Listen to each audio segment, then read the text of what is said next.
Everybody has one podcast. We are back Yes, yes. another week, yet again. More sports topics, more to discuss. I'm your host, Jason Flake. My co-host, Lance Reynolds, aka the People's Champ. What up, though? Thank y'all so much for tuning in, man. Want to start the show like we always do. Thanking y'all for this past week's engagement and for continuing to engage, continuing to like, share, and subscribe on all of the social sites. On the YouTube page, man, we got almost 6,000 views this past week, man, on all of the shorts and the videos. And of course, the live that we shot last week, man. So thank y'all so much for that. So much for the engagement, man. The numbers continue to go up. The subscribers continue to go up. We know that none of that is possible without y'all continuing to like, share, and subscribe. That's Everybody Has the number one sports podcast on YouTube. Everybody Has one spelled out. Everywhere else, that's Facebook, that's Instagram, that's TikTok, that's Twitch. Continue to engage with us on all of those sites. And we thank you so very, very much for your engagement. Thanks for the love, y'all. Thank you so much. Man, so much to talk about. This was the last week of preseason for the NFL this past weekend. The whole Shedeur Sanders, Dylan Gabriel controversy in Cleveland somewhat came to a close. We saw Dylan Gabriel was named the backup. Shedeur was named third string. Kenny Pickett was traded to the Raiders. Snoop Huntley was cut. Yep. Deshaun Watson continues to, I guess, rehab his injury. I don't know what to make of it. It's all very bizarre. Shedeur didn't have a good showing in the game against the Rams. He was put in there, under somewhat, adverse circumstances. With a offensive line with four offensive linemen who were cut the very following day. But he was sacked 5 times for a total of 41 yards lost. He was trying to scramble around probably a little bit too much, trying to make something happen. Yeah. But he will remain a third stringer. The speculation is that he will get an opportunity to start at some point this year. I'm really not so sure about that. I don't know if you heard Eric Dickerson's comments this past week. Yeah. But he confirmed basically what we already knew. Right. That there was collusion in the NFL. Right. And I sort of misconstrued his comment originally. I had to go and read an MSNBC article about it in order to get some clarification, because I thought that he was saying that once it was made clear to certain NFL officials that Cleveland intended to draft him in the 5th round, that a call was made telling them not to. Right. But he said that they called them and told them to go ahead and do it, that they were basically pressured to draft him. Right. Yeah. Enough's enough. Right. Yeah. Go ahead and do it. Mission accomplished, more or less.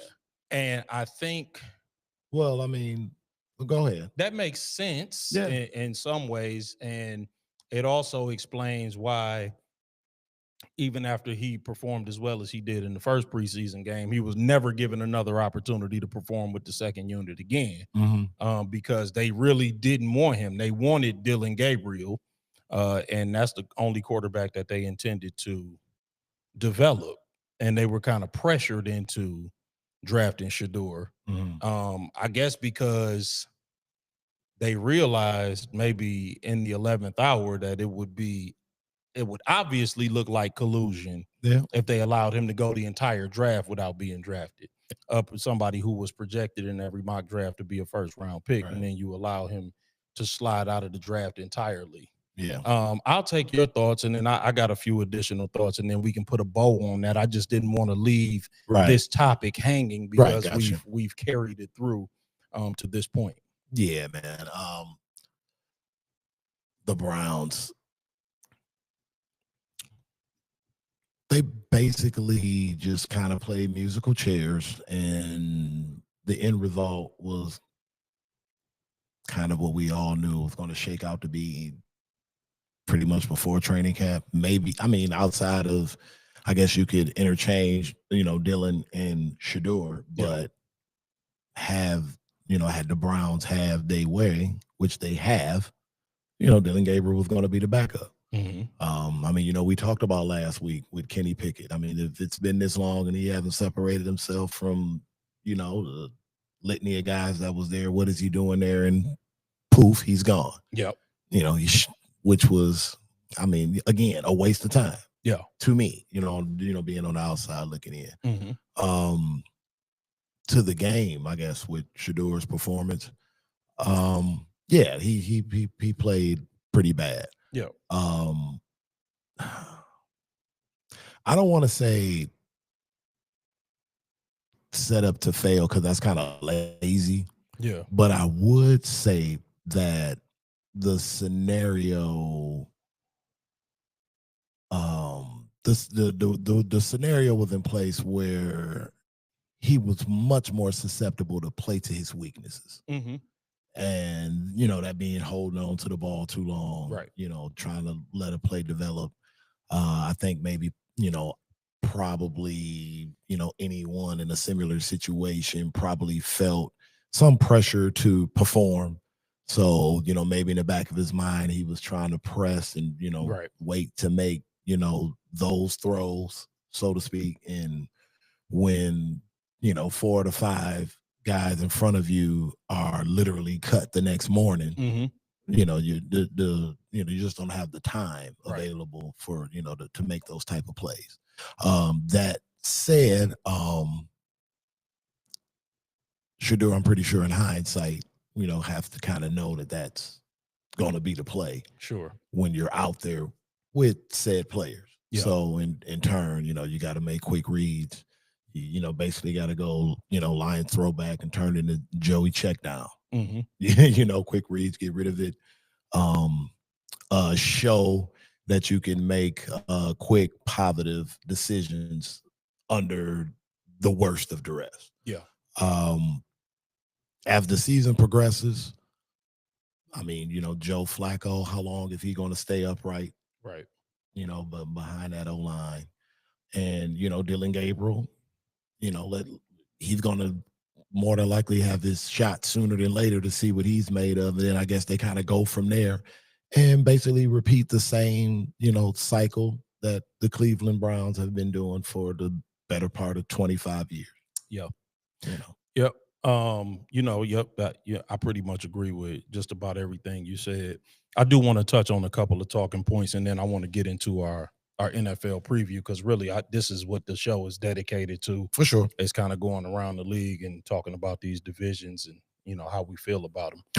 Uh-huh. But there's a couple of things that were impressed upon me when I was listening to people sort of try to break down this situation. The first thing is that it's real hard for me to listen to people talk about this situation in good faith without them acknowledging that his draft stock was damaged artificially. Yes. Mm-hmm. It's really hard to, because when you just talk about him like he's a regular old 5th round pick, as if we don't know what we know, like it's hard for me to play dumb. Right. And I feel like a lot of the sports media world is playing dumb, and we understand why. I mean, a lot of people, they're either themselves receiving a check from the NFL or they're working for networks that receive a check from the NFL. So, I mean, they can't outright point their finger of blame at the NFL and say the NFL colluded. Nope. The second thing is, I heard somebody remark this week, why does Shador have so many fans? Like, why are people so invested in him? And number one, we already talked about the Sanders brand, right? And I think that's self-evident. But beyond that, I think a lot of people just understand what it's like to either be locked out of an opportunity or not receive the appropriate opportunity based on factors other than merit. Right. Why does Arch Manning have so many fans? Right. Because his name is Manning. Exactly. Yeah. He's a part of a brand, and I mean, he can ball. But also with Shador, people understand that his opportunity, he hasn't received the appropriate opportunity Right. based upon something other than merit. Right. No matter what you believe to be the situation, Right. his draft stock was damaged, whether you believe that it was done artificially or you Right. believe it was done because people just decided to pass on him or there were Right. conversations had, whatever. Right. People believe that. And so people tend to rally behind the underdog. Right. So you're saying most people at some point in their life got screwed over. Of course. And they see it, and and they see this for what it is. Yeah, regardless of race, gender, Right. like people just can relate to Right, for sure. being messed over Right. out of an opportunity, irrespective of their walk of life. They know 100%. what that's like. Right. And then I guess the final thing that I will say is that I just think that Shador, he for the most part made the most of the opportunities that he was given. Mhm. They did make sure that he never got an opportunity to display that again with the twos. Right. I'm not going to attempt to get into Kevin Stefanski's head and figure out why that was the situation. Because it's anybody's guess, and I don't Right. want to intimate anything on him because I wouldn't want anybody to do that to me. Yeah. He hasn't said anything overtly, so I won't intimate anything into his thinking. Yeah, ask Baker Mayfield about Kevin Stefanski. Right. But we do know that the Browns organization has been known to get it wrong in the past. Again, we talked about they had Bill Belichick for 4 years. This was before he was the Patriots head Yep. coach. He went 11-5, won a playoff game after the following season. He was fired. They had Baker Mayfield for 4 years. They ended up getting rid of him for basically nothing. Or Odell Beckham Jr.'s father. Yeah. Last year, Baker Mayfield threw 41 touchdown passes. So we understand that the Cleveland Browns have been known to get it wrong. So we will see what comes of this situation. And again, we'll continue to update you as developments happen. And Is that it for the Cleveland Browns? Outside of, NFL like prediction talks, but like, can that please be it? I mean, listen, if no more developments take place, man, we got to watch the Shador situation. I mean, if Shador lights it up, we invest. Like, if Shador lights it up, yes, but like we was just naming too many auxiliary like Cleveland Brown affiliates and shit, and I'm just like, but I think that yeah, like no matter what happens with Shador Sanders' situation, just to put a bow on that, I feel dumber every time I think about guys like Jimmy Haslett. Yeah, I know. we will always know what happened though. Yeah, for sure. That's just to put a bow on it. Like we don't need all of these speeches from these media pundits. Oh, the Eric Dickerson bombshell. Yeah, like who you gonna believe, us or your lying eyes? Right.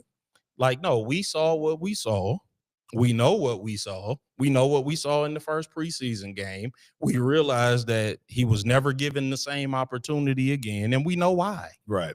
So stop trying to tell us, but you didn't really see what you saw, and everybody else knows better than you. No, the Cleveland Browns don't know nothing, and no, we don't trust them because we've seen them botch Bill Belichick, the greatest coach in NFL history. And we saw them botch Baker Mayfield, a quarterback who threw 41 touchdown passes last year. No, we don't trust them. And no, we won't trust them. And we saw them give Deshaun Watson $228 million guaranteed dollars. We've seen them do dumb stuff over and over again. What do you mean trust the Cleveland Browns? No, we don't trust them. They do dumb stuff. And yes, do we think we know more than them? No, but we've seen them do dumb stuff. And we know they got a track record of doing dumb stuff. So, yeah, stop it with the Easter speeches trying to tell us that we don't know what we seeing and they know better than we do. Not really. They've been known to do some dumb stuff. So on that note, we'll transition because it's predictions week. Let's get it. And we don't want to let the Cleveland Browns ruin the fun. Yeah. Don't get any Brown stuff over our predictions. That will be predictions week. So we already did the NFC North. I don't want to belabor that. We both, I think, are in agreement that we believe that the Lions are going to prevail in the division. Yep. I think Green Bay is probably the second best team in Yep. the division. That's what I got. Yeah. Yep. Let's work our way through the NFC though. Okay. Let's start with the NFC East. Okay. Because, and spoiler alert, the way that I basically judge who the best team in the division is it's the best head coach and quarterback combination. That's typically how I like to make the judgment. Now, I will admit that in some divisions that's clearer than in some others. But who you got in the NFC East?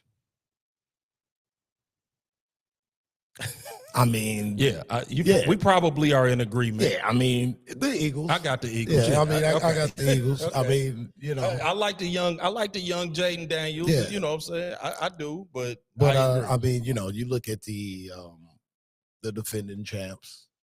They had a good draft. Outstanding. So I mean, again, I guess they're probably keeping an eye on the Lane Johnson situation. Yeah. Yep. But I mean, outside of that, you think, I'm confident that Jalen Hurts makes the proper adjustments. He seems like the guy that's right. with continuous improvement. I concur, and people are like, well, Saquon could take a step back. I'm like, what's a step back? 1,700 yards rushing. I'm like, that's still pretty darn outstanding. From breaking the all-time season rushing record. So, I'm like, so a step back is still like probably leading the league in rushing, maybe top 2. You know what I'm saying? Yeah. So a step back is AJ Brown and Devonta Smith getting busy on that ass. Okay. Yeah, I agree. I'm like, and yes, they lost. I understand they lost some personnel on defense. They lost Milton Williams and some of the other key contributors, but they still have, really excellent, Jalen Carter is outstanding. They still have many young DeJean. Yeah, Cooper DeJean. I mean, they just, I'm with you. As much as I like the Commanders, as much as I like Jaden Daniels, I do think there'll be a step back. I think when I look, they had 7 games decided by one score or less. 7 wins decided by one score or less. Oh yeah, Jaden Daniels was pulling miracles out. Yeah, so I'm like, there's going to be a little bit of a regression there, and I expect the Eagles to still have a chip on their shoulder. A lot of people are. Jalen Hurts is being disrespected all over the place, and I think they're taking that personally. So yeah, I agree. I think I figured we would be in agreement on the NFC East. And then the only thing. So let me ask you this, man, just to throw it. Who's the worst team in the division? This was tough, honestly. That part. Look, honestly, when I was thinking about this, I was like, it may stack up the same, but I'm talking this could come down to like a half game or a game. I agree. And that's it's closer than you think. Yeah, like I do have the Giants finishing last in that division. I do but too. Be in agreement on that. But it's like not by a lot. Listen, let me tell you something. Because there's a couple of things that are up in the air. There's Micah Parsons' contract situation. The Dallas team, I mean, there's some statistics out there that I won't bore you with, but they're a different defense without Micah Parsons. Oh yeah. And even at this point, even if they get it done tonight, he hasn't he's had a back injury. He's basically holding in. I don't know how serious I don't know that it's not serious, but I don't know how serious the back injury is. But he hasn't really practiced. He's not going to be in game 1 ready shape anyway. And in that division, you can't take a week off. Yeah, I mean, listen. But in fairness to Jerry Jones, if I'm going to be fair to Jerry Jones, they're going to get curb stomped in week 1 anyway. it might even be better to just let him sit out week 1 because, no disrespect, the Eagles on ring night. Yeah, that ain't the week. In Philadelphia, you might as well go on and chalk that. Y'all 0-1. The Dallas Cowboys are 0-1 for anybody who's wondering. You can go on and pencil in that one loss unless something miraculous happens. Right. So And on the other hand, I'm like, listen, man, if they can find a way to get Jackson Dart in there, I have no faith in Russell Wilson. Right. But Jameis. famous Jameis. Jameis, man. The galvanizer. He's a good stopgap. Yeah, no doubt. Yeah, he could make some plays. But no, listen, and I'm like, the Giants could be sneaky, man. Brian Dable is desperate. I think he's desperate for his job. They could actually sneak up on some people. I don't expect them to do anything because the defense is solid. I agree. I'm like, the defense is sneaky good. That defensive front is tough. So again, listen, Dallas better get serious because they could end up being last in that division, man. That would be so bad. That'd be so bad. So let's go to the NFC South, man. Okay. And then after we finish the NFC, I'm gonna give you a couple of futures bets that I laid. Okay. And in case people want to drop that and make some money. Yeah. But the NFC South, we probably agree on this one too. But I'll take who's your pick to win the NFC South? Oh yeah, I got Baker and the boys. Me too. I got Tampa Bay. Tampa Bay Buccaneers. I think the Falcons will make some noise. I do too. I think they will make some noise. I do too. I like Michael Penix. I like he got 3 starts to finish the year last year. He performed well. Yeah. They were all shootouts and I think they lost a couple of them. But he performed very well. And I expect him to do very well this year. But I agree. That's Tampa's because I like Emeka Egbuka. Yeah. Because the one issue that Tampa was going to have is that Chris Godwin is not going to be ready for the beginning of the year, but Emeka Egbuka looks electric. So him and Mike Evans, I like that duo already. Man, and then when you bring Chris Godwin back and put him in the mix, that's a nice receiving trio. Baker right might there. Throw for 5,000. That's what I'm saying. For real, he gonna cook this year. And that's the thing. To your point, it's like can Atlanta? I mean, they can put up the points, but like they can't stop a toilet with a bag of cement. No, but I remember last year that they had a shootout with Atlanta last year. Yeah. Remember, Kurt threw for like over 500 yards. Yeah. So, those might be some fun games. Oh, for sure. Those Atlanta might be some nice player prop parlay games, man, yes, to get in on. But, we'll talk about that. And then, the bottom, just to. Yeah, I was going to say, who's the worst team in that division? Oh, God, the Aints. Is it the Saints? Oh, no doubt about it. Okay. You think Carolina take a little step? What they just named Spencer Rattler the starting quarterback. Like, what more needs to be said? They don't have a quarterback. They don't have one. And you got Shador out here getting shucked and jived in Cleveland, and y'all named Spencer Rattler. Y'all starting quarterback with Tyler Shaw as the backup. Man, quit this, man. But when they drafted him, I was like, "So what's going on?" Whatever comes your way, New Orleans. That's when you knew it was collusion. Yeah, bro. I mean, like seriously, that's your depth chart. Exactly. Spencer Rattler, joke. But that is a joke. And I do have Carolina finishing above them, and I'm rooting for Bryce Young. I am rooting for Bryce Young. I like Bryce. Yep, I do too. So NFC West. Now this one is a little more tricky when you talking could about be fluid.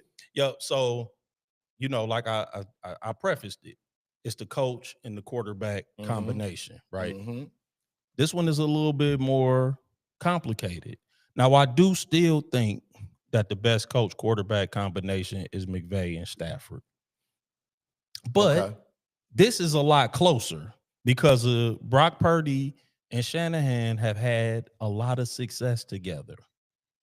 You know what I'm saying? So it's not as if this is a runaway. Mm-hmm. And Stafford with the back injury. Yep. And I think they're going to start the season without Alaric Jackson. Yep. Shout out to Renaissance High School. The big fella. So, I don't worry about Stafford's toughness or his ability. I do worry about his health at 37 years Yeah, old. and I mean, it's He on rightfully the so. wrong side of 35. He getting closer to 40, and he's been beat. You know, he had those back issues in Detroit. I'm about to say, that man gave you what, 12 years here, and took some beatings, and Matt was a tough dude. Yeah, those microfractures have been plaguing him since here. Yeah, he toughed it out a lot of seasons. So, you know, I worry about his health. That said, I still got the Rams winning the division in a close division race. Okay. But what say you? Well, I actually have the 49ers winning the division. That's not a bad pick. I do. And really my main concern is Matt Stafford's back. I agree. I just think, you know, that could be, he could be diving on the ground for a fumbled snap exchange, and he's and if he misses any, you know, extended time. You don't believe in Jimmy G? I mean, man, God bless Jimmy G. Listen, man, I told you, I'm not even kidding. If I was the Rams, I would have been making calls on Shedeur. No, that was I think you were on the money with that. Yeah, I would have been making calls on Shedeur, man. Shedeur with Sean McVay. Yeah, man. Shedeur over there I'm telling you, don't sleep. You know what? To your point though about San Fran, and I almost picked them because I'm like, you know what? That when Christian McCaffrey is in the lineup, they 27-10. But I'm always concerned about his health too. Yep. That was the other reason that I'm like, I vacillate. And to me, running back is a much more dubious position for health. Yeah. You know what I'm saying? Like, he is a lot more susceptible to injury, I think, than Stafford would be, is the only reason that I lean toward the Rams, because the hopes of both teams is resting on Stafford for the Rams, McCaffrey for the 49ers, and McCaffrey is going to be in harm's way a lot more. That's the only reason that I lean toward the Rams. But if McCaffrey stays upright, I think your prediction will be more correct than mine, because when he plays, the 49ers are a different team. I don't care about Ayuk. I don't care about none of them receivers on the outside. That team, run CMC. Exactly. Yeah, like they rise and fall based upon his availability and what because he's a touchdown machine. He can catch it, he can run it. He changes the entire way that the defense has to react to them. So I feel like if they have him available for all 17 games, then I think that, you know, that could change. That changes that division entirely. Let me ask you this. How do you feel about the Arizona Cardinals? Because I spent a lot of time thinking about them and where they fall. And I think they're I think they have like a 3-game swing either way. Let me tell you, Kyler Murray's going to have to prove to me that he can be good for more than 8 games. That's fair. Like, he fades down the stretch, but 100%. There's a lot to like about Arizona. For as much as everybody talks about Travis Hunter, and they should, because he's a tremendous, tremendous player. We talked about this before, and we don't have to belabor it. I think he's a defensive back. I think he's, you know, he's an all-pro corner. He might be a Pro Bowl wide receiver. I would play him at corner. But Will Johnson from the University of Michigan, national champion Will Johnson, is going to be heard from. Yes. In Arizona. You know, like I like him over there. And I think that Arizona, you know, they kind of have a sneaky, decent defense every year.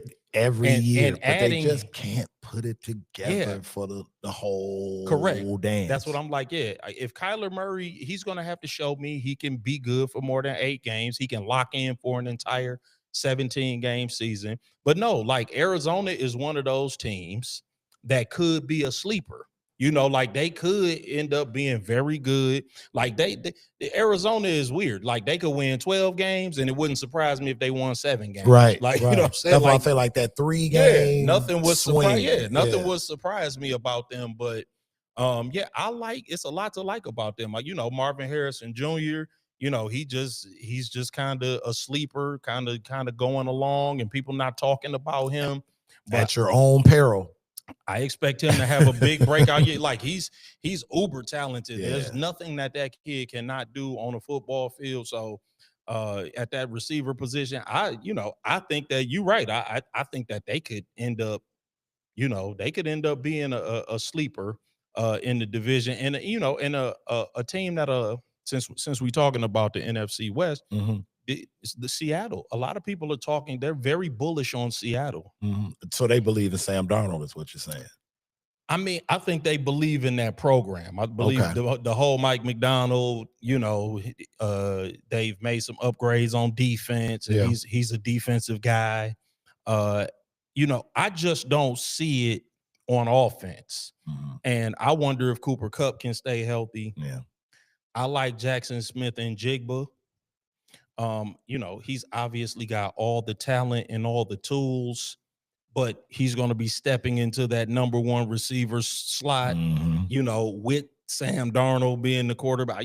I'm not sure that, that's going to all mesh all at once. You know what I'm saying? There's going to Mhm. be an adjustment period. In other words, Yes. the offensive line is not great. You know what I'm saying? Like there's too much. And we know what happens to Sam Darnold when that pocket starts to collapse. Correct. Yeah. He sees ghosts. And K9 is obviously a beast, and Right. they'll have a good running game. But it just the offensive line is, like you said, it's just not good enough. And Sam Darnold has showed you that he kind of needs the perfect circumstances, in order to be good. Keep him clean, he can hurt you. Yeah. But you get him under duress, then he'll start throwing the ball all over the field. Correct. So we'll see though. I'm intrigued by the NFC West. I'm about to say, I think the West is probably the most intriguing division in the NFC. I agree. Where a lot of the other ones are kind of top heavy. Yeah. I actually agree with that. Moving on to the AFC, man. I want to talk about the North because okay. While I'm sure that we probably agree on who's going to win the North. I don't know. Okay, all right. Let me give me who you got. The Cincinnati Bengals. Wow, I do. Okay, I do. Okay, well, so I got Baltimore. I do.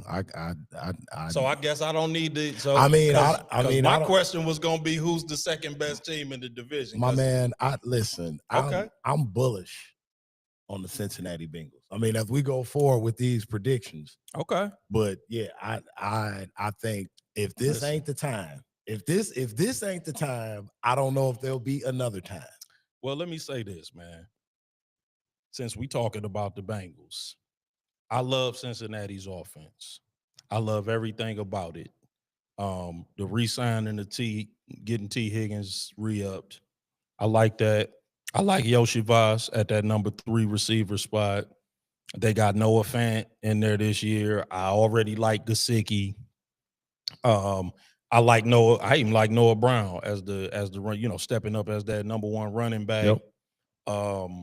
The offensive line is okay, but with the offensive weapons that they have, it'll do.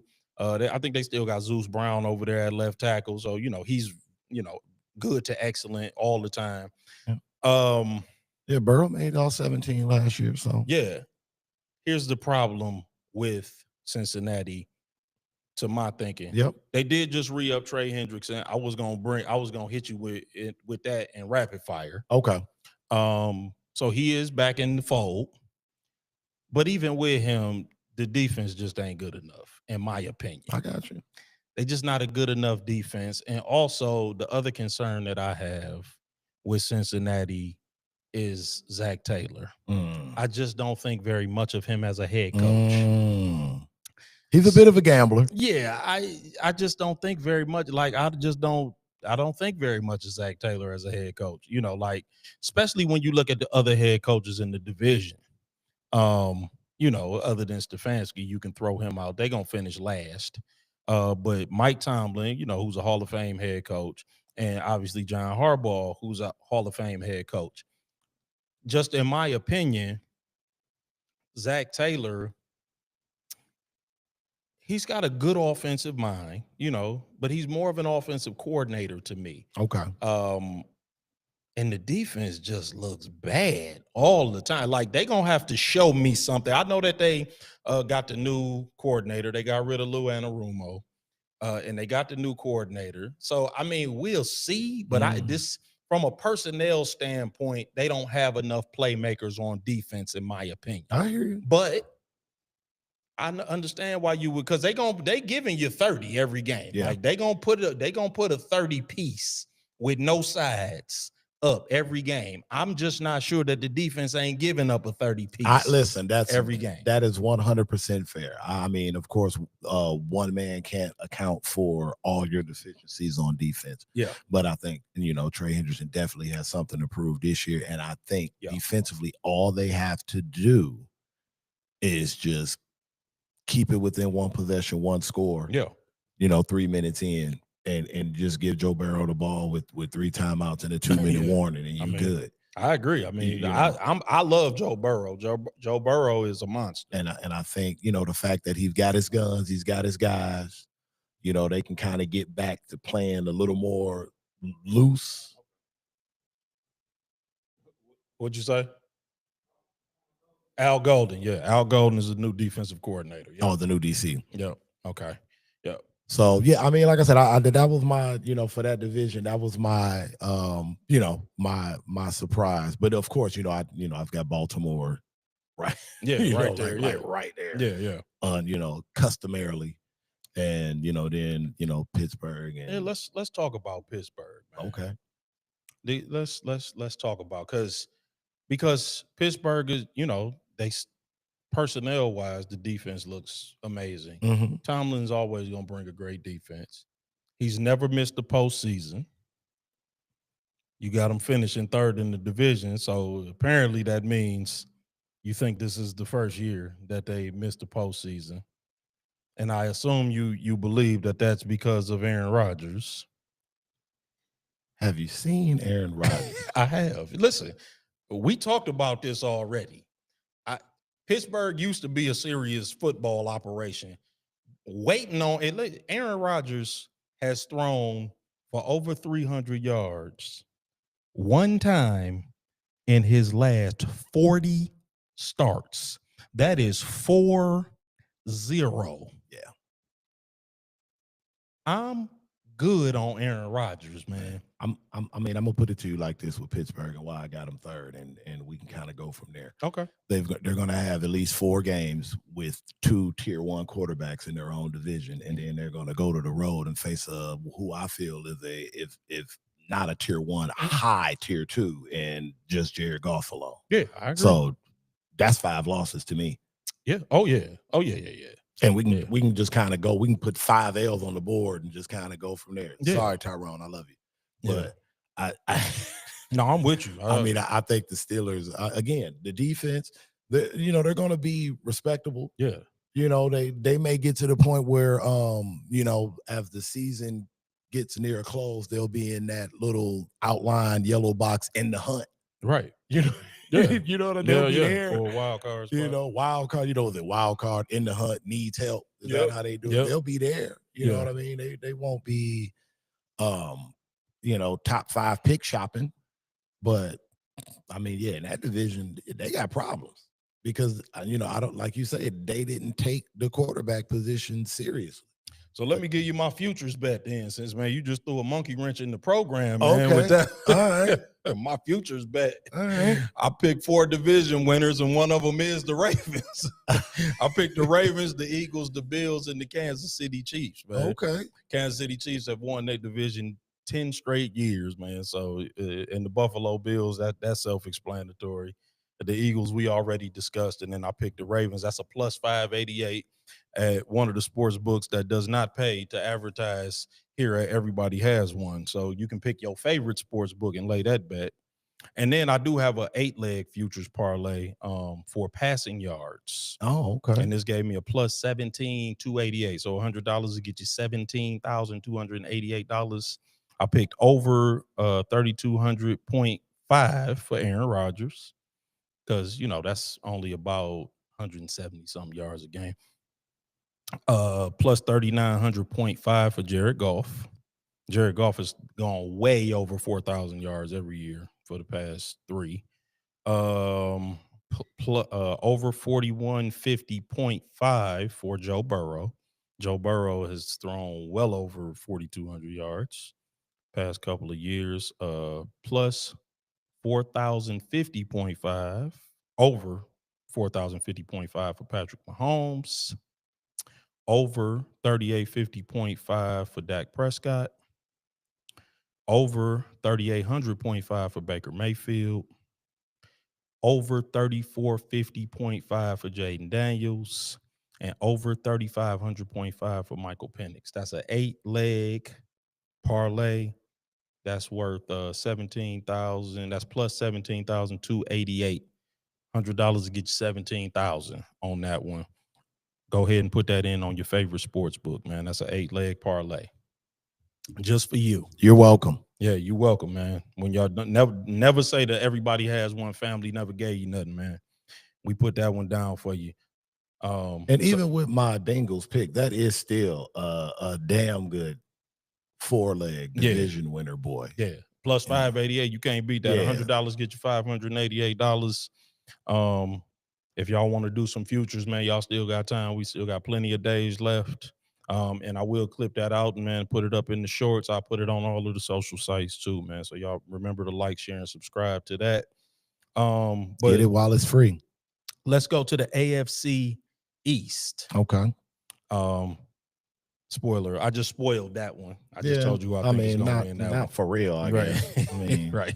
Because, I think Buffalo has won this one 4 or 5 years in a row. Yeah, I mean, it's something like that, something consecutive like that. But we do have the Buffalo Bills. I got the Buffalo Bills winning this division.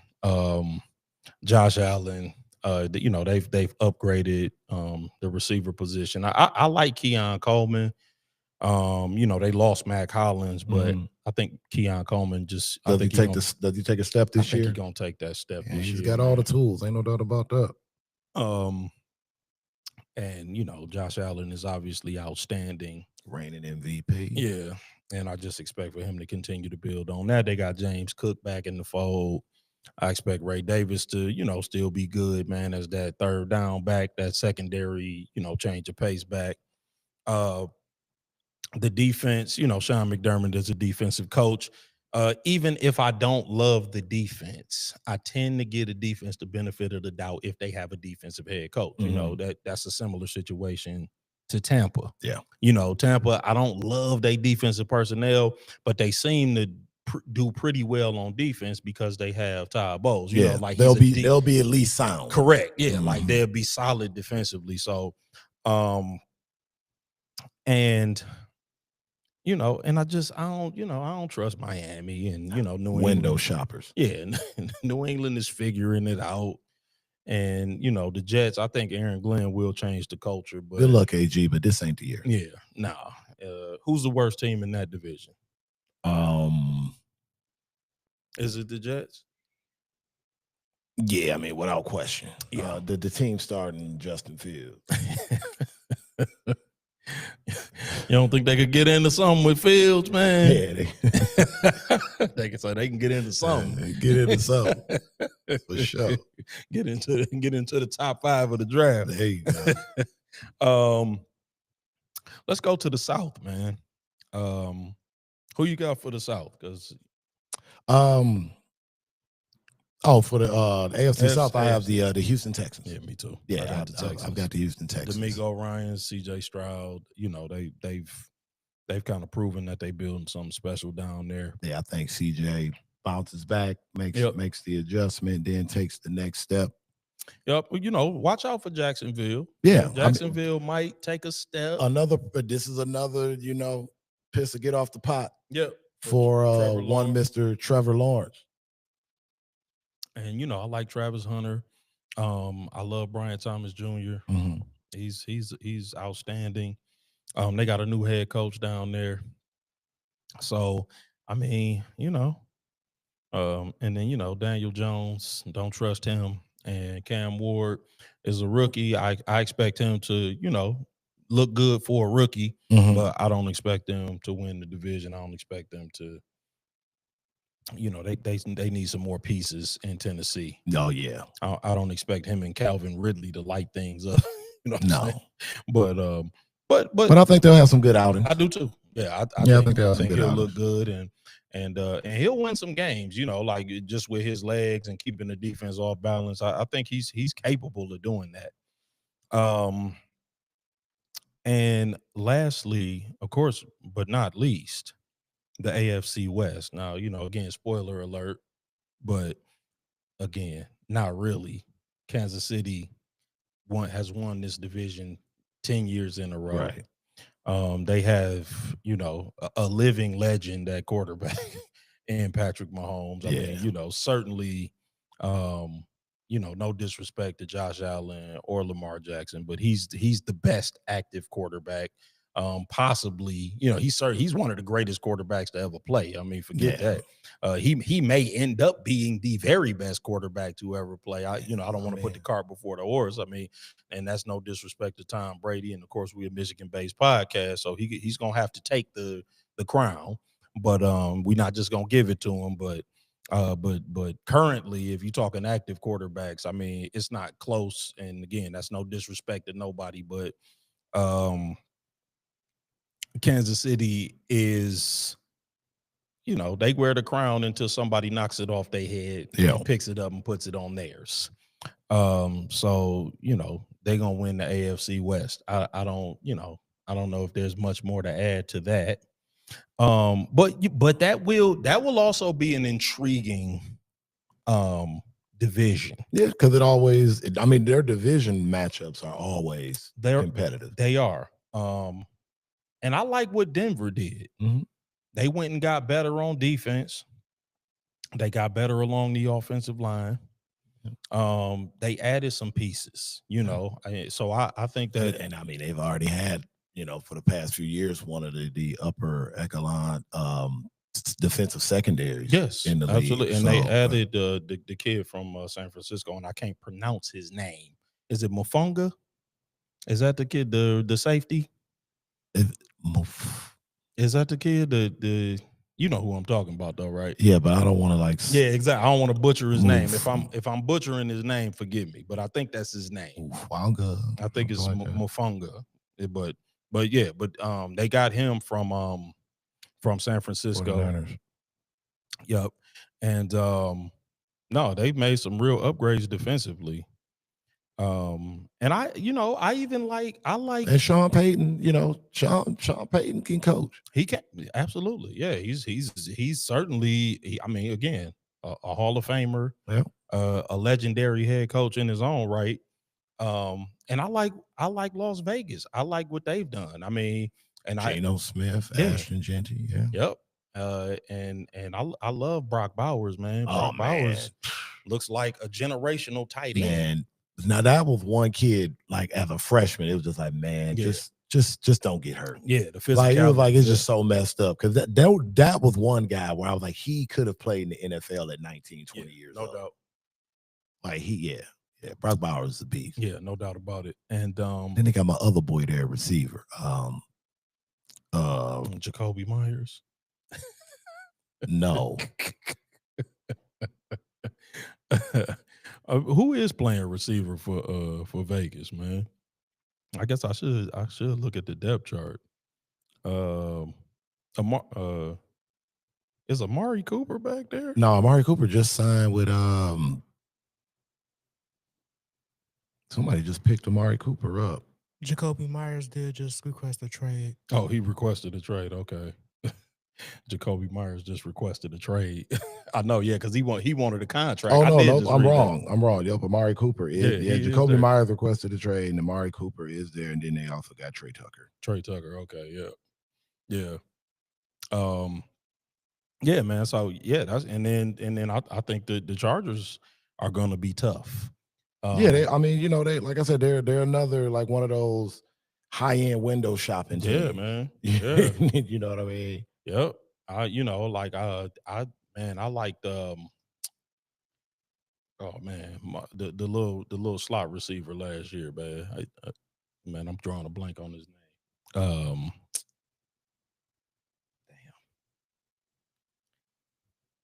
I hate when I do that. But I like that running back. Dang it. I mean, they got Lad old. McConkey. Oh, you talking about the young lad? Yeah, I like Lad McConkey. He had a great rookie season last year. He was a beast. They're gonna run the ball, man, and play great defense with Harbaugh there. So that's gonna be a good division. That's gonna be an excellent division to They watch. got one more. They gonna squeeze one more year out of Keenan Allen. Yeah, he went back there. I saw that. I mean, dude. I like Keenan. That Keenan Allen. I mean, was a he's beast. solid. Yeah, He's he's a beast solid. in his day. But yeah, he getting long in the tooth. Man. Oh man. So with all that, man. So we picked all of our division winners. Give me your conference champions, man. Who you got? Who you got in the NFC? Who you got in the AFC? Give me that Super Bowl matchup, man, and then give me that Super Bowl champion. All right, man. So for the AFC Championship, Okay. I have the Houston Texans versus Cincinnati Bengals. Wow. Yeah. Okay. I have the Houston Texans winning and advancing to Super Bowl 60 to face the winner of the NFC Championship game, which will feature your Detroit Lions and the Philadelphia Eagles. With the winner being the Detroit Lions, leading to a Super Bowl matchup of the Detroit Lions versus the Houston Texans. Hey man, listen, as a Lions fan, I will certainly take that. So my prediction for the championship game, not quite as bold, but I like that. I do like that. And that would be a lot more satisfying than the one that I'm gonna give. I'll admit that readily. But I do think that I just feel like somehow we gonna get the Bills and the Chiefs again. Somebody God. gonna have to knock the crown off the Chiefs. I know, head, and man. I think the team that can do it is Joe Burrow and the Bengals. Yeah. They're the only team that has shown in Yeah, modern that's times that they can go to Arrowhead and get it done. And I just That's think, true.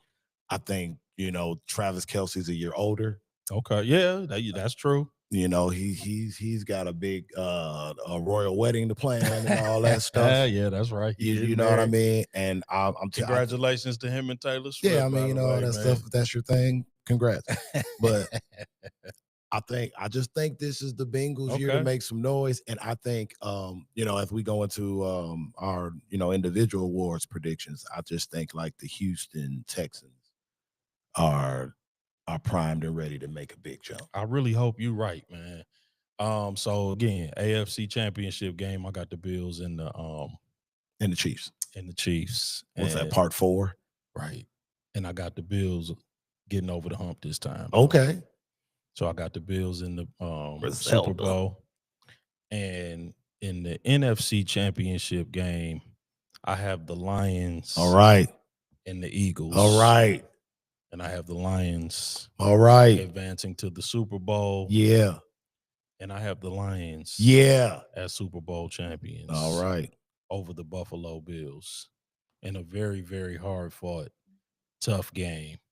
Hanging the Buffalo Bills' 5th Super Bowl loss on them.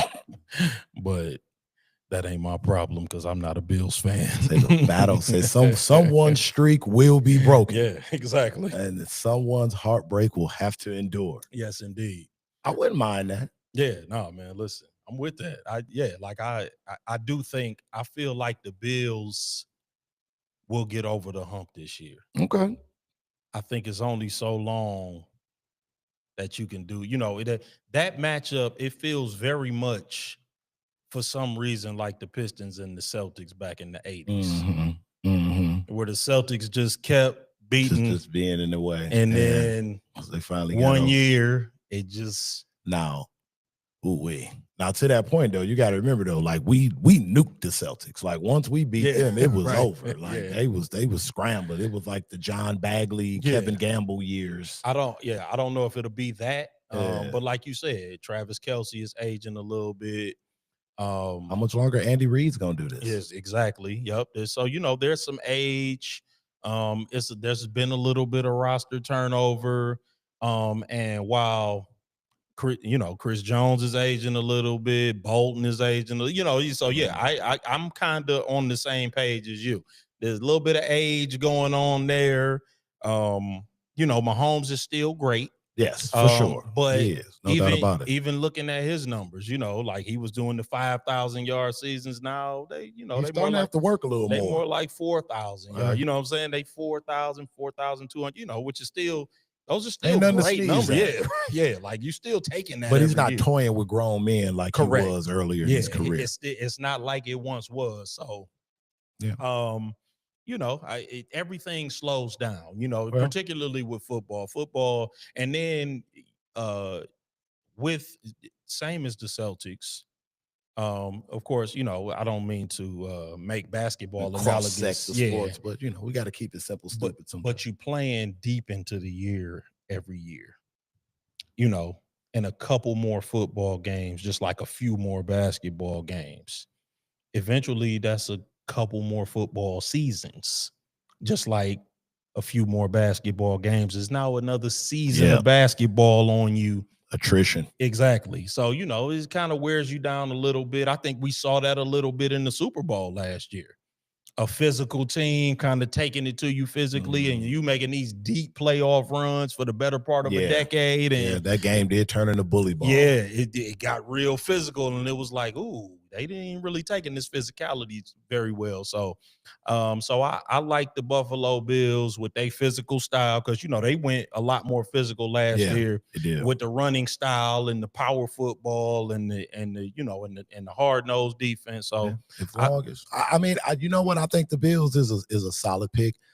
To me, as long as Josh Allen doesn't revert back to those old habits of being loose with the ball. Yeah, I agree. Because Josh Allen's a monster. He's one of those guys, to your point, as we talk about Mahomes, he just happened to be in the era where Patrick Mahomes exists, because that dude's like the new Elway 2.0. Correct. Yeah, he basketball analogy again, Michael Jordan of the NFL. He's, Michael Jordan stopped a lot of great players from getting there. Yeah. What I'm saying? And a lot of great players get marginalized because they played in the same era as Michael Jordan. You know what I'm saying? Yeah. Well, they ain't getting no rings. Yeah, a lot of people didn't. They only give out one a year. Exactly. A lot of people got stopped because of that. But I digress. Let's do offensive and defensive rookie of the year real quick. Okay. Then we'll hit a little rapid fire, man, and then we'll call it the evening. Oh, you're not gonna do MVP and defensive player of the year? Okay. Let's hit the offensive and defensive rookie of the year. I'm with you. But okay, yeah, we could rapid fire the MVP and the defensive player of the year too. I wasn't really ready with those, but I conjure something up. We just throw something out there. Yeah. Who you got for offensive rookie of the year? Oh, young Ashton Genty. Me too. Yeah, that's exactly my pick. Dude, if I would be shocked. Yeah. Don't get me. I wouldn't want to say shocked, because there is a lot of talented, skilled players. Cam Ward could pop up, but I think Ashton's going to get the touches. I agree. He's going to get the opportunities, and I like the way he runs. Yeah, man. You just give him a scene with that vision and that explosion, and the first guy never makes the tackle. I don't know if he gonna play a lot of years with that style, right? Because he's a throwback. Yeah, man. He likes to run through. He's violent, and that tends to just wear the body down. But he gonna be fun to watch for as long as we get him. What Merle Hodge say? He's a cashier. Yeah, he will make you pay. Yes. What about defensive rookie of the year? Defensive player of the year, I gotta go back to old Ann Arbor. Okay, going Mason Graham. Okay. Cleveland Browns. All right. My reasoning is, I figure if he's playing next to the reigning defensive player of the year, he's going to make his job a whole lot easier. Well, that. And, I don't think there will be many bright spots in Cleveland. Yeah. But I do think alongside, Miles Garrett, yeah. Mr. Miles Garrett, another bright spot will be Mason Graham. So I've got Mason Graham as my Defensive Rookie of the Year. I'm going Defensive Player of the Year rookie. Yeah, okay. So I'm gonna go Abdul Carter. Okay. Yeah. I just like the way Abdul Carter is looking, man, coming off that edge. And like you said, I do think who you playing next to matters, and he playing next to Sexy Dexy Lawrence, man. And Lawrence is gonna get that push up the middle. Yeah. And he's just gonna get a lot of one-on-one on the edge simply because you got a double team Dexter Lawrence up the middle. So I do think that, but Mason Graham is a good pick too. That wouldn't surprise me because he's looked good in preseason, man. That dude is he hard to block too. And again, because you got to pay so much attention to the edge, he gonna get a lot of one-on-one. He gonna be able to work on the inside one-on-one, and so it wouldn't surprise me if he disrupts a lot on the interior. So yeah, Mason Graham, that's a good choice. And okay, let's do MVP. Who you got for MVP? What's your call? My MVP, I think this year's the year. Okay. He's got all his toys, and he's gonna let it rock and roll all over the field. I'm going Joe Burrow, Cincinnati Bengals. Okay. MVP. Joe Thorough. Let's go, Joe Shiesty.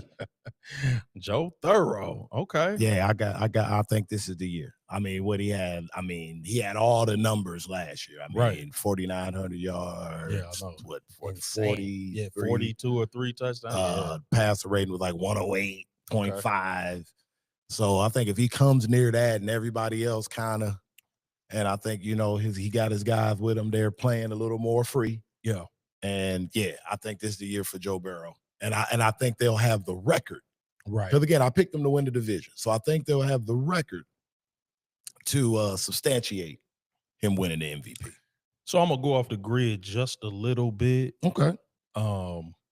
Because I know that they, theoretically and technically in the NFL, MVP has been a quarterback award. Mm-hmm. I think Saquon Barkley. I think he'll be the MVP this year. I think that overall offensive player of the year. Yep. Okay. I think he'll be the MVP, and I'll tell you why. Okay. Because I think that what will happen early is that teams will load up to try to stop him. Philadelphia will adjust. They'll throw the ball a little bit more. Teams will readjust. And then you're gonna get the Saquon show down the stretch. And I think, like I said, he may take a step back. A step back still may be 1,800 yards, and he still may have 700 yards receiving. And I just think he'll be the catalyst. And I know it's hard for running backs to win, the MVP, but I think that I'm gonna take a stab at a running back winning MVP for the first time, and I don't know when. Maybe since what, LaDainian Tomlinson? Right. I can't remember the last time a running back won MVP. Dang. Yeah, I know Barry won one, but I think it might have I think LT. I think LaDainian Tomlinson would have been the last one, but that's just off the top of my head. It was Sean, or Adrian Peterson. Was Sean Alexander, AP? Yeah, maybe AP. Yeah, maybe Adrian Peterson. And maybe AP. Adrian Peterson in 2012. Yeah, Adrian Peterson. But damn, that was 13 years ago. It's a quarterback award in the NFL for the most part. I think that's why they came up with that offensive player of the year, because right around the time when it was that when Brett was winning, Barry was going crazy. So they was okay, we're gonna get Barry offensive player of the year and get Brett the MVP. Yep. Yeah. Because I think Barry won one. Yep. But yeah, so and then let's go defensive player of the year, man. Who you got for DPOW, man? I got Big Junior, Will Anderson. Okay. Houston Texans. Oh wow. Yeah. I think he's going to anchor that defense. I think that defense is going to make some noise. I think the defense, CJ Stroud will get the headlines because, again, as we mentioned, it's a quarterback's league. Yeah. But I think that defense is going to be what carries the Houston Texans to the Super Bowl. Wow. And I think a big reason that defense is going to carry the Houston Texans to the Super Bowl will be because of one Will Anderson Jr., and that is why he is my early pick for Defensive Player of the Year. I'm going to go with your other Super Bowl team. Okay. Give me Hutch. Okay. Now I had Hutch as A my comeback player of the year. I Yeah, did have 'cause he Hutch as broke my. I had Hutch as my comeback player of the year. Give me him for defensive player. I I'd think love it. Hey, trust me. You want I to talk think- about a time I'd love to be wrong? Yeah, I think he gonna be all over the This field would be the this time. year. I think he coming back with his hair on fire this year, man. Hey, man, from your mouth to God's Yeah, ears, I think Hutch is coming back. I receive it. I think he coming back with a whole attitude problem, and he gonna be ready to because he was the front runner for defensive player of the year when he got hurt last year. Yeah, for sure. He was cooking. So I just think that he gonna come. But so yeah, you might be right. I mean, I hope that they don't just give him comeback player of the year Just to be cute and it's nice. No, I just I feel you. He coming back with that defensive player. Hey, I wouldn't be energy. mad at it at all, bro. And since we talking Lions and just FYI for offensive player of the year, I got Jameer Gibbs. Hey man, I got Jameer for offensive player of the year. I love it, man. Sonic, come on, man. I thank new OC. Yeah. Listen, I'm here for it because when all else fails, just turn it around. I'm here for it. Just get up all the time. I'm here for it, man. Listen, I'm here for it. Jameer Gibbs is ready. I mean, if you can call, because what did he have last year? I mean, he had an outstanding year last year. If you can call this a breakout year, right? I mean, he's been outstanding, but I think he's ready to even take another step. I think last year what it showed was like, okay, with Montgomery's gone, can he carry the load? And not only did he say, can I? He was like, hold my beer, please. Give me more. So I mean, listen, fast and physical is the name of the game for the Lions. And I think that our thing is health, man. If we stay healthy, we stay upright, man. Stay healthy, dog. We win in Super Bowl 60, and you heard it here from both of us, yes, period. Indeed. Yep. We both picked the Lions to win the Super Bowl. I've never, and for the record, this is a Detroit podcast, but I have never picked the Lions to win the Super Bowl ever in my life. Ever. But I genuinely feel like this is the year. So that's that, man. Let's hit a little rapid fire, man. I did want to talk about this this Roger Jackson situation. Oh man. Very strange, man. The details that I have. I can jump in you want if I kind of know the whole timeline. I can go ahead. Quick for you. Go ahead, so, man. Saturday night is when it happened. So Roger was invited to a wrestling event on Saturday. Yeah. And he was streaming, him and his dad got deals with Kick. Yeah. Yep. So they're in the back before the event, and Psycho Stu, who's the man who was the other person in the video. Okay, yep. He saw the camera, thought it was a work, which AKA is fake. A fake punch, wrestling jargon. So he thought it was.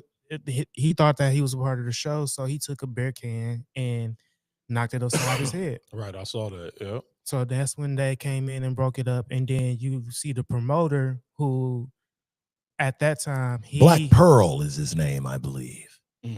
So the promoter comes in. He was like, "Hey, we're gonna work it into the show. You're gonna come out during his match." So that happens. Then there's the clip of Psycho Stu apologizing to Roger, making it seem like everything was okay, cool, calm down, everything then washed over. And then you have another clip after that, which is the person who invited Roger, which was the guy in the black cowboy hat. AJ Minor. Okay. That's his name. Yeah. He's telling Roger to give him a receipt when he gets into the ring. A receipt is basically just, I'm get your lip back. Yep. So then fast forward, Roger's ringside, he's still streaming, and now he's reading his chat why this is happening. You got somebody saying he's a fake crash out. Somebody says how many subs to knock him out. Just a whole bunch of different things. And then the moment happens where he runs in the ring, slams him, knocks him out on the slam, and then goes to town in his face, and all it and the craziness ensues. Right. Yeah. So, and then the guy ended up spending some time in the hospital, right? Psycho Stu is jacked up, bro. Yeah, right. He knocked some teeth out. He was choking on his blood and teeth. Jesus. So yeah, Broken orbital bone and the teeth getting knocked out. That's Yeah. the main two things that I saw. Well, I'm pretty sure he got a concussion. oh, as bro, well. I saw a podcast earlier with the 3 other wrestlers that broke up that pulled, Roger Jackson off of Stu. And they were saying that, the guy's having trouble walking. He doesn't remember what happened Saturday night at all. His speech is slurred. Like, this is bad. And as Justin said, orbital fractures, Jeez. brain trauma. Wow. Like, And one more thing, on that podcast you was talking about, they did show a text thread where it was kind of implied that the people from the show shouldn't comply with the police. yes. So that's another component. Oh, okay. So they shouldn't cooperate with law enforcement. So, like, here's the just the massive failure in the midst of all of the things that happen. Like, after Roger Jackson runs in the ring, and what he did when the slam, I saw him slamming. The slam knocked him out. Right. So once his head hit the back of the mat, okay, Psycho Stu's out. Right. Then he, as Justin said, he proceeds to hit this man 21 times. Yeah, I saw him. Yeah, I saw. Yeah, he tuned him up pretty good. So then after that happens, the other, wrestlers from the back come and break it up. And then some other dude comes in the ring and pins Psycho Stu. And the ref, instead of breaking it up, counts the 3. Yeah. Roger's going out the ring now, looking back, now talking about, I'm not no bitch. I ain't nobody. He's completely had a meltdown. Yeah. At this point, like, he's completely lost it. So to Justin's point, fast forward to now, they have, from what the rumors have been, is that the promoter, Black Pearl, the promotion, I believe, is called Knock. It's like a wrestling school. Yeah, okay. Putting the show on. It's owned by Rikishi. Okay. Jimmy and Jay Uso's pops, the old wrestler. The one who used to put his butt in people's faces. that Rikishi's running around with Scotty Too Hottie and Too Cool and all that stuff. Right. But he wasn't there. He wasn't there at the event. The cousin was. I believe the cousin may be an uncle of Roman Reigns, because he's in a Noah as well, I believe. Mm-hmm. So he was there. And from what's been circulating, talent that was there has been told to, not cooperate with the police, that there's only a select group of personnel that they need to refer to and have them talk to law officials, which again is you're a business, and basically you have, and I'm no legal expert, but that's got to be assault with deadly intent. Well, so this is what I was gonna get around to, and again, I'm ignorant of the situation, so I'm questioning. I'm not espousing anything as if I'm an expert, right?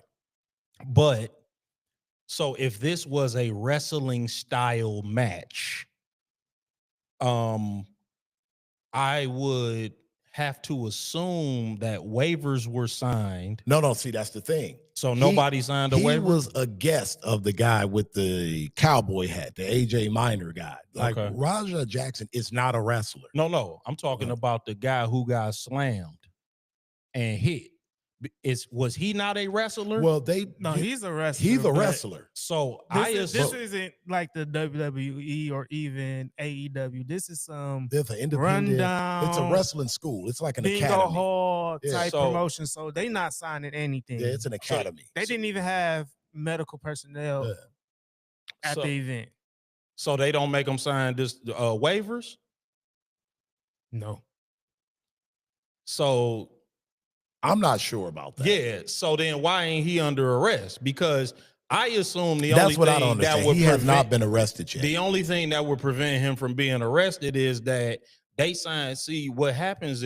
And again, I don't know nothing.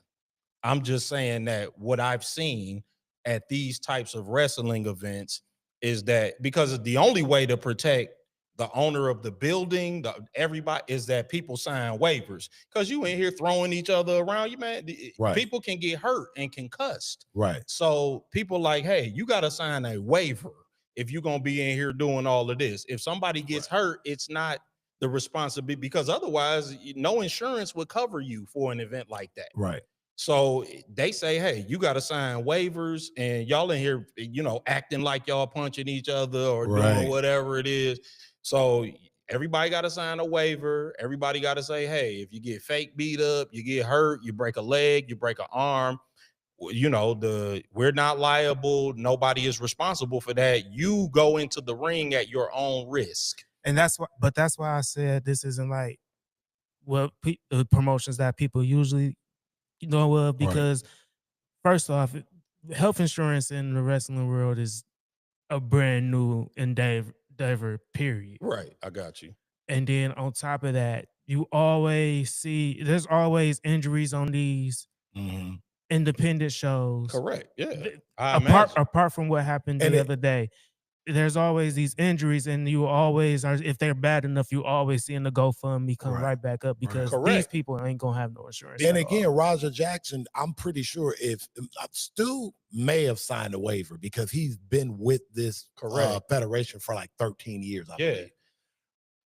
Roger Jackson, I'm pretty sure probably didn't sign a waiver because, again, they said like he just walked up and then my man hit him upside the head with the beer because he thought that he was a part of the show. Right. So then from there, it just kind of escalated and just turned into a complete tire fire. Yeah, I mean, like, but I'm not excusing my man's behavior. No. And the least, I'm just trying to figure out the liability situation. I think to your point is 100% valid. I think in the long run, and as the investigation, plays itself out, I think what will lead to charges is the fact that, to Justin's point, Roger Jackson was streaming the entire duration on Kick. I mean, like the buildup leading up to the assault. He's literally talking on the stream saying, I'm going to get my lick back. He literally says, I'm going to hit them until someone grabs me and makes me stop. He's saying this on the stream. So he is essentially cooked. So that's crazy. So, to your point, I think there may be, I'm sure there's some, whenever you're talking physical activity of that magnitude with wrestling, there's, you can't probably put on an event at an actual venue without having the bare minimum standard $1 million, limited liability policy. Yeah. So that was probably something like that in place. And they got to spew out the jargon to protect their neck and be like, hey, man, if somebody asks you about what happened Saturday night, tell them to talk to Jim or, talk to, Steve. As far as putting shows on, that promotion might be done. Oh, might be. I think it's pretty safe to say might be. They said it was women and children in the crowd crying. Oh. I mean, the dude was choking on his own blood and teeth. They say all of his teeth are gone. Blood and teeth. Like the ref just really sat there. I mean, let it happen. He let my man come in and pin him. That wasn't even involved with the match, bro. Let him come in and pin the dude. Oh, wow. Yeah, but at any rate, man, so we'll give updates to that situation as they become available. That's a very interesting and odd situation. Man, that's wild, ain't it? Yeah. But that concludes our show this evening, man. Thank y'all for tuning in. Don't forget, man, continue to like, continue to share, and continue to subscribe. That's Everybody Has the #1 sports podcast on YouTube. That's Everybody Has One podcast everywhere else. Everybody Has One sports podcast everywhere else. That's Facebook, that's Instagram, that's Twitch, that is TikTok. Continue to tap in with us, man. Thank y'all so very much for tuning in. Everybody Has One podcast. Peace. Have a safe holiday. Yeah, no doubt about it.